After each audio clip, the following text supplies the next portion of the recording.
Okay, folks, I'm here with Mark Potter, the Great White Shark. Lovely to have you here.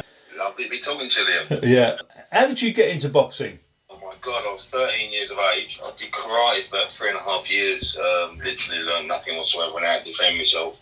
I had a fight at school, was completely out of breath. So I started doing a bit of boxing. Didn't really have a clue what I was doing. Went down to the boxing club.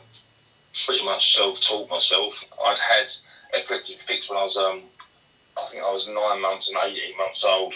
And they wouldn't give me an amateur license. So obviously the amateur coaches wasn't really putting their heart and soul into me because there was no point in wasn't fighting.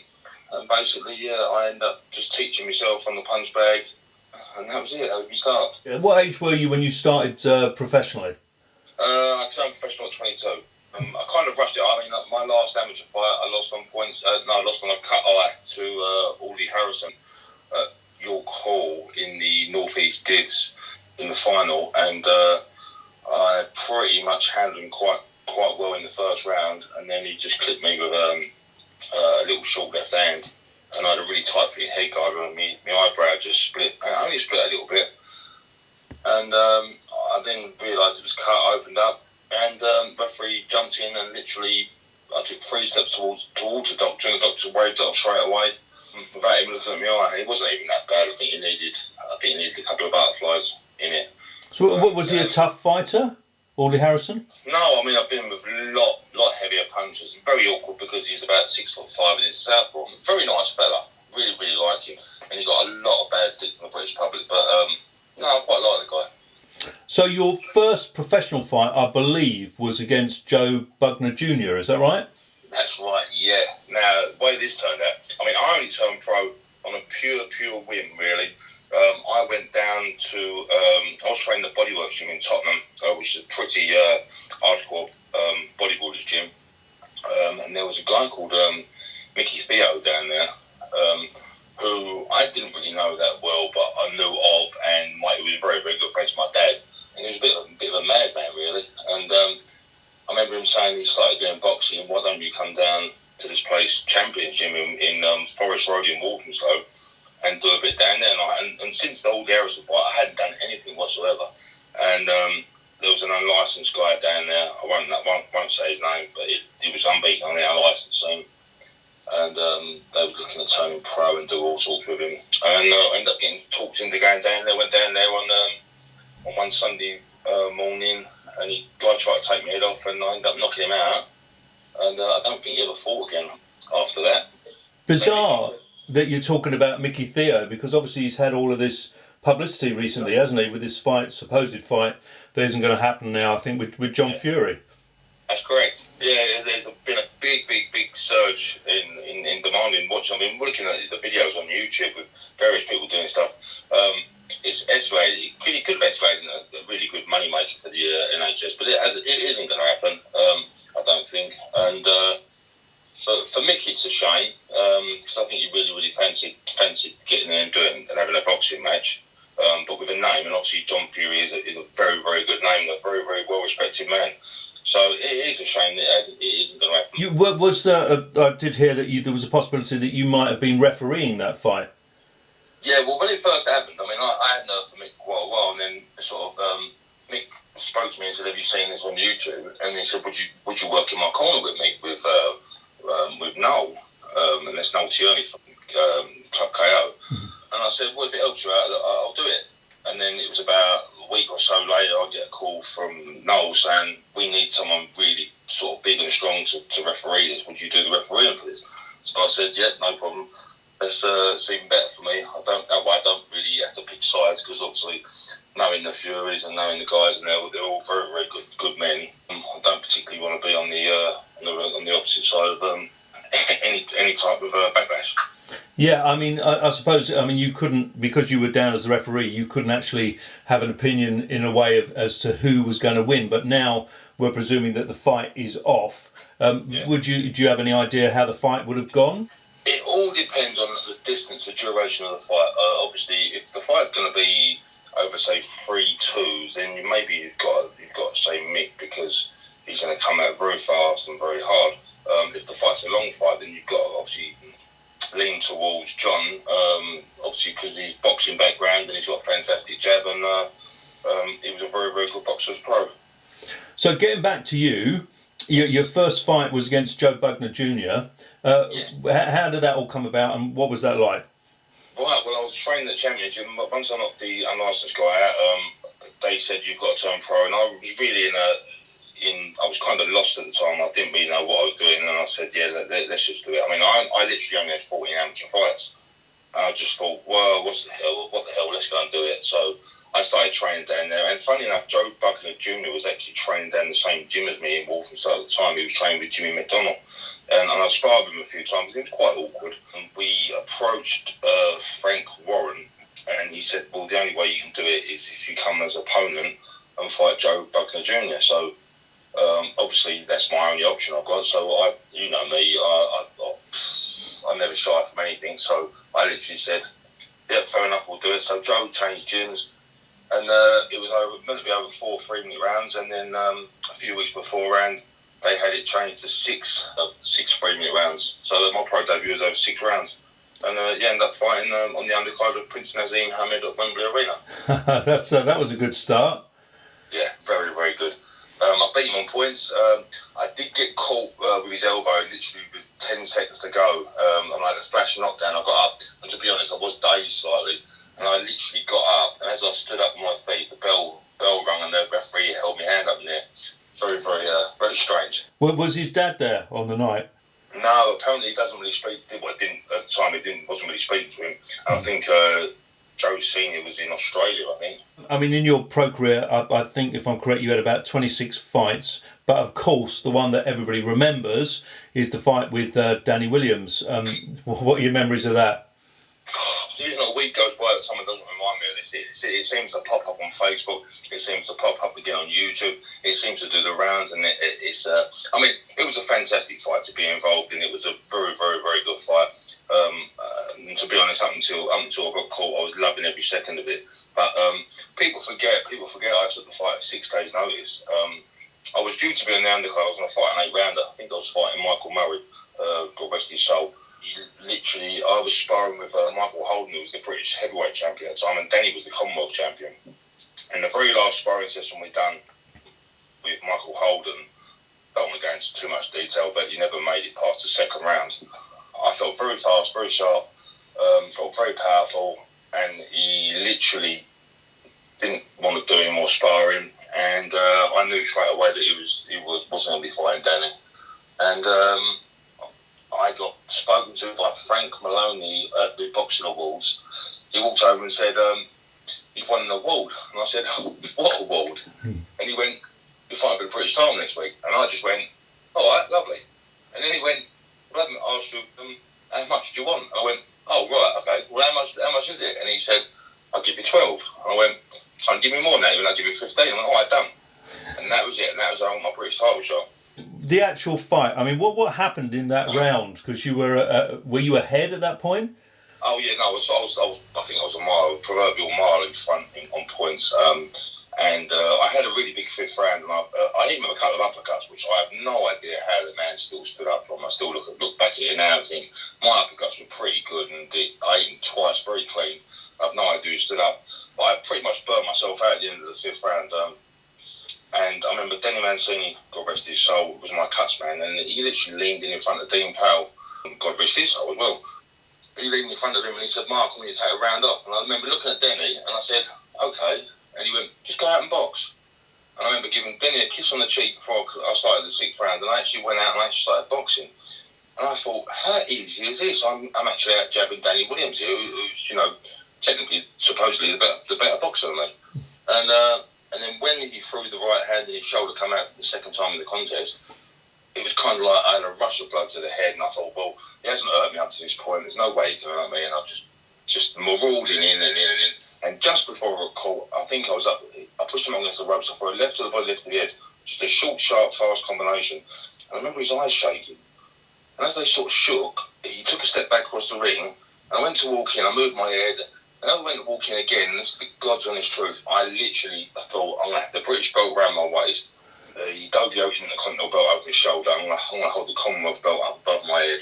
And that was my thought as I walked in. If you actually watched me get caught, my head's up in the air and I don't throw any punches. I'm just specifically thinking of this lovely picture that's going to be in Boxing News and Boxing Monthly and all around the world that I'm going to be the British heavyweight champion. And I walked straight onto an uppercut, which he pulled out of his boot. And I watch it now and think, I don't know, I've got up. But yeah, it's a very, very strange feeling. I hit the floor, I threw myself around into my knee, and my head was quite clear. I looked at my corner and I said I was okay. As I stood up, you see me kind of glance down my legs. It was like I was walking underwater. My legs are completely gone. And he came in and threw a little short left hook, and I decided to take a knee to try and get a bit more time. And then as he comes in, I leant forward and he pushed me down the back. I thought, I can get another blow here. As he pushed me down, the referee counted that as another knockdown. And that was the end of that. So, yeah. God, how did you react to losing to that fight? Oh, I literally spiraled into... It's the only time in my life... I mean, I'm Mr. Positive. I like myself. I'm like Mr. Blue Sky. I really do. Everything to me is a positive. I can find a... You know, if I got hit by a car, I'd find a positive in it and saying it's a really nice car that just hit me. Mm-hmm. No, I went into almost like a depression, really depressive state, and I struggled. They got me a fight pretty much straight away against Michael Murray. Mm-hmm. I struggled to train. I struggled to spar. I really was finding it difficult. I mean, I beat Michael in points over 8 rounds, and then they threw me in at Wembley against a Russian guy called Vasiliev for a 12 round against Intercontinental belt. And I watched him fight before, and I just thought, I'm not this guy in the first round, and I can move on. Then I'm going to sort my head out. I didn't run, I didn't spar, and probably the most painful lesson I've ever had was going to that fight, knowing that because I hadn't covered all the bases, it was a long, hard night. But still, I mean, after the first round went, I hadn't knocked him out. So I was sitting on my stool, shit, I haven't knocked him out. Second round comes, I still haven't knocked him out. Third round, fourth round, God, I'm losing it every single round. I think it was the 8th round, even with some shots, went down on my knee 3 times, and there wasn't even big shots. But I was so far behind on points, I kept saying to myself, and I just quit, and I quit for about 6 months. But the most ironic thing was, the following day on Sky, I watched the replay of it. Mm-hmm. And I think I was 6 rounds up going into the 7th or 8th round. But I had literally convinced myself that I'd lost every single round and I was doing terrible and I was useless and whatever else. So, and that was a very, very painful lesson for me. How did you manage to sort of change your mindset after that then? I had about 3 or 4 months of doing pretty much nothing. I was going weight training, and then I found myself doing a little bit of jogging. And I wanted to sit down with someone who I could trust, and the only person I could think of was Danny Tovey and Tony Sims. And I met them at the very, very first gym that I ever went to. And I contacted Danny Tovey, and he said to me he's now living in Spain, get hold of Tony Sims. So when I had a meeting with Tony, sat down with Tony, and the meeting with Tony was about 5 minutes long. That was all it was. And I remember him saying to me, I just want to know, are you hungry? And I said, well, yeah, that's why I'm here. I just want one last hurrah. And he said, okay, well, let's do it. I've got to say, I mean, Tony's now a huge name in boxing, and rightly so, because he's a fantastic trainer. But Tony gave me, I used to go in and fight a certain way, a certain style. I used to be a marauder. I used to try and bomb people out as a professional boxer. And Tony gave me the ability not only to have a plan B, but have a plan C and a plan D. He literally scraped everything off of me and started me from basics. Literally looked at my footwork, my boxing ability. Gave me the ability to be defensive, be a counter puncher. And I remember seeing Tony after I'd finished as a pro, and I remember him saying to me, I wish you'd come to me when you was 22 years old. He said, you'd been world champion. And I believe that because he was such a good trainer. Do you think you could have gone that far in your career? Yeah, I definitely. I mean, I believe I was my biggest enemy. There's a million corners I cut, which I shouldn't have done. It wasn't. I honestly believe I turned pro far too early. I mean, I hadn't had enough experience. I honestly believe I was a late developer anyway, and I don't think I was anywhere near my peak until I was probably early to mid 30s. So when I ended up quitting from boxing, I mean, I quit. I had detached retina. I lost my last fight to Michael Sprott. He was a great fella and a great boxer. But I used to spar with Michael a lot, and I feel I used to get the better of him. I lost a lot of weight. The week before my fight with Michael, I had detached retina sparring with a Scottish amateur called Ian Malavi, and it wasn't even a big show. We sparred. I got out and I had these floaters in my eye, and I worried myself sick for a week, and I actually lost 15 pounds for my fight with Michael Sprott, just through worry. Once again, a very painful lesson to learn, because now I don't worry at all. I worry after something happens, going to happen. And was that what stopped your career, the retina? That's what stopped my career, I had a detached retina. The worst thing was I had a detached retina, and then I developed a cataract on the eye, which meant I actually have an artificial lens put in the eye. Now, when I went back to re-get my professional licence, I spoke to the board. They give me all the health checks. I went and spoke to their guy, and to their credit, they saw me and they said, it isn't the detached retina, it's the fact that you can't have an artificial lens in your eye. Nothing artificial can be in your body to be a professional fighter. So yeah, that was the end of that, and I ended up running a couple of pubs for a while and bumming about, but I was never happy unless I was sort of boxing or fighting. At that point, then going to the unlicensed? At that point, yes, I think it was Mr. Alan Mortlock come to see me, and he said, whereabouts is your head at the moment? And I said, it's all over the place. I'm training, and I'm back running again, and I'm enjoying my running. And I think I was cycling to work every day. I was working in Tottenham, and I was cycling 5-6 miles every morning there, training myself and cycling home. I was very, very fit. I was probably fitter still in my 30s and when I was boxing in my 20s, which is kind of ironic. When I saw him, we sat down and he said, why don't you get this out of your system, do a couple of fights. Well, was it dangerous for you, like with your detached retina, to go back into unlicensed boxing, or was it not an issue? For me, I didn't feel it was an issue. I really didn't. I felt fantastic. The lens I put in my eye, I had this silicone lens, which was absolutely amazing. It was like a bionic eye, and I felt great. And I altered my style. I then become a full-time counter puncher. I mean, everyone sees me do these knockouts, but they all literally come from me being a counter puncher. How many fights did you have then, unlicensed? 24. And all victories? All victories and all knockouts. Were any ones of them stand out for you? Oh, yes. Spencer Brown's show in Blackpool against Eric Butterbean Esh. That's the one. Well, I was there for that, and it was quite a night.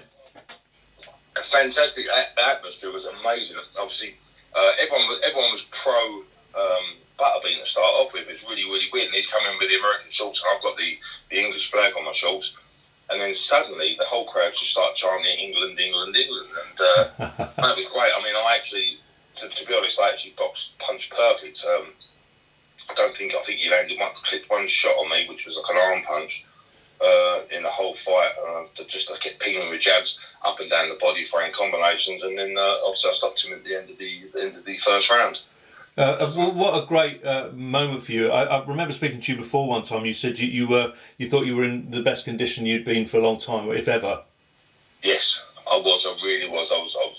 Like I said, I think the hardest battle for someone who is an athlete in a professional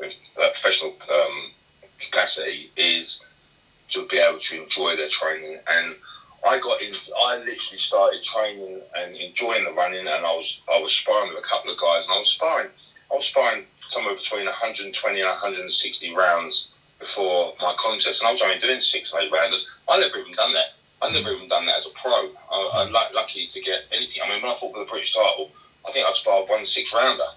And obviously I'm doing a 12-round fight. Really and truthfully, what I should have been doing is sparring 14, 15 rounds, or doing 12 rounds, but 3.5-minute rounds with 30-second rest. You live and learn. I took my chance, and that was it. After you'd done some unlicensed, you also diversified into cage fighting. And how difficult was the transition, and did you enjoy the experience?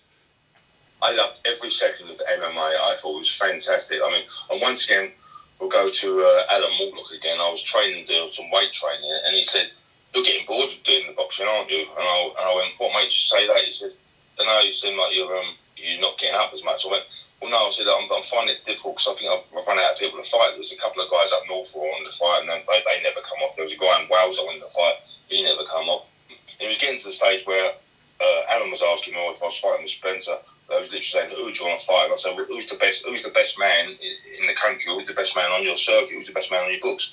And it was getting to the stage where people didn't want to fight me. So Alan said, oh, you're getting bored with it? I said, well, pretty much, I think I need another challenge. And when he said, why don't you do MMA? And I said, well, I ain't got a clue how to do it. He said, well, just treat it as a fight in the street. And that was how I did. That was for the first 3-4 fights I had in MMA. I treated it like a street fight.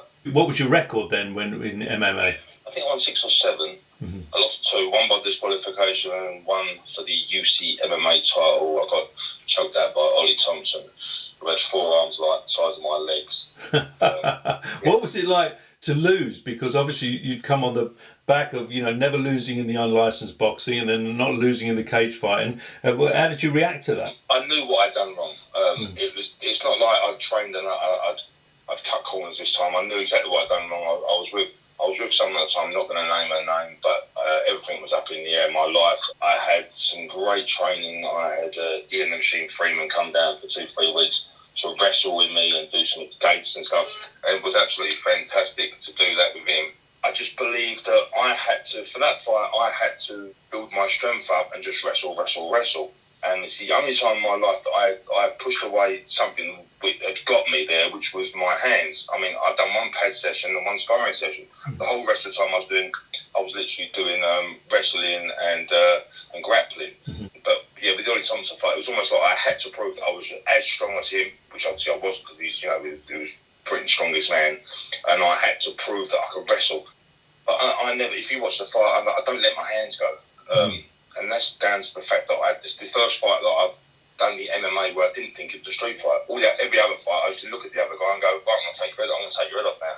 I looked at Ollie and I thought, right, I've got to do this, I've got to do this, I've got to do an underhook. If he does here, I'm going to sweep out, I'm going to shrimp myself out, I'm going to do this, I'm going to do that. So it's the only fight I broke down into a technical MMA fight, whereas every other fight was just a street fight and I was going to take your head off. So I let myself down for that, but I wasn't depressed, I wasn't down.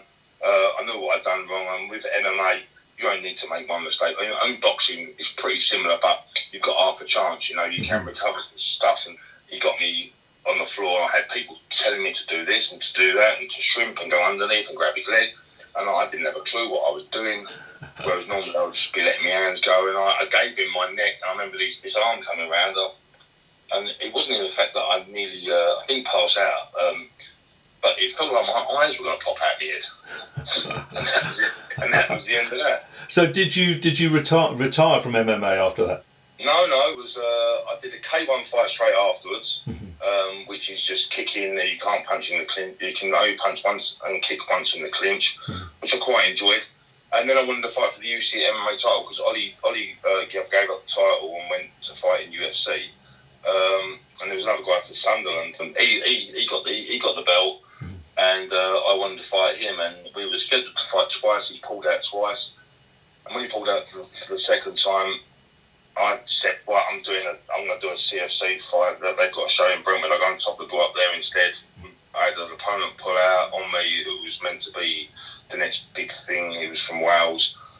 He pulled out, and I took a guy, a very nice guy, another family, bit of a street fighter. And I took that fight, and that was my last MMA fight. And I ended up getting my eye gouged accidentally, I believe it was. He threw a left hook and his fingers were out. He clipped my eyelid, and the lens that I had in the back of my eye collapsed. And that was the end of that. So you've kind of diversified a bit. You did do a bit of acting at one point, didn't you? And may still do that in the future. But I actually really enjoyed doing the acting, and I've done a few TV programs for the ITV, and I really enjoy acting. I feel like I come alive when I come in front of the camera. As you know yourself, I just enjoy it. It's very, very good. But there's loads of things on the cards for me. I've got a couple of guys who are really good fighters at the moment. I've been approached by a very, very big bare knuckle company who I've been in talks with the last 3-4 days. So there's options out there for me if I am going to fight again. Would you get back in the ring again? I mean, I don't know what your age is now, or shouldn't we say? 45 years young. Right. Well, would you get back in? The bare knuckle fight I'm talking about.